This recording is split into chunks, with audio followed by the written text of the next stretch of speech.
என் அன்பான பக்தர்களே, மகிழ்ச்சி பொங்கும் இந்த மகா பங்குனி உத்திர நன்னாளில் உங்களை ஆசீர்வதிப்பதில் நான் பெருமகிழ்ச்சி அடைகிறேன். இது வெறும் நாளல்ல, என்னுடைய திருமணமும் சிவ, பார்வதி, ராமர், சீதை போன்ற தெய்வங்களின் திருமணங்களும் நிகழ்ந்த அதீத புண்ணியம் நிறைந்த நாள். உங்களின் நியாயமான கனவுகள் எதுவாக இருந்தாலும், அது திருமணமாகட்டும், சொந்த வீடாகட்டும் அல்லது குழந்தை பாக்கியமாகட்டும், இந்த ஒரு நாளில் என்னை மனதார வேண்டினால் அடுத்த பங்குனி உத்திரத்திற்குள் அவை நிச்சயம் நிறைவேறும். இந்த நன்னாளில் நீங்கள் செய்ய வேண்டிய எளிய வழிபாடுகள் இதோ. ஒரு மஞ்சள் துணியில் உங்கள் லட்சியங்களை ஒரு காகிதத்தில் எழுதி அதனுடன் 11 ரூபாய் காசையும் வைத்து முடிச்சாக கட்டி கோயில் உண்டியலில் செலுத்தி என்னிடம் பிரார்த்தனை செய்யுங்கள். இன்று முழு உபவாசம் இருப்பது சிறப்பு.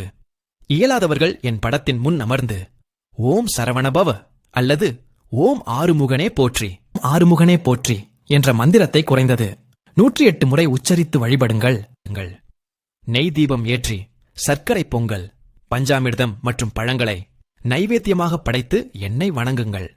உங்கள் வேண்டுதல் நிறைவேறியவுடன் அடுத்த ஆண்டு பங்குனி உத்திரத்தில் காவடி எடுத்தோ, மொட்டை அடித்தோ அல்லது அன்னதானம் செய்தோ உங்கள் நேர்த்திக் கடனை செலுத்துவதாக உறுதியெடுங்கள். இந்த வழிபாட்டின் மூலம் உங்கள் வாழ்வில் உள்ள திருமணத் தடைகள் நீங்கி செல்வ வளமும் குடும்ப ஒற்றுமையும் பெருகும் என்பது உறுதி. அன்பு பக்தர்களே, இந்த அருமையான தகவலை உங்கள் நண்பர்களுக்கும் உறவினர்களுக்கும் பகிர்ந்து அவர்களும் முருகனின் அருள் பெற உதவுங்கள். இந்த பதிவு உங்களுக்கு பிடித்திருந்தால் விருப்பம் செய்யுங்கள். மறக்காமல் கருத்து பெட்டியில் ஓம் சரவணபவ் அல்லது ஓம் ஆறுமுகனே போற்றி என்று பதிவிடுங்கள். கந்தன் அருள் என்றும் உங்களோடு இருக்கும்.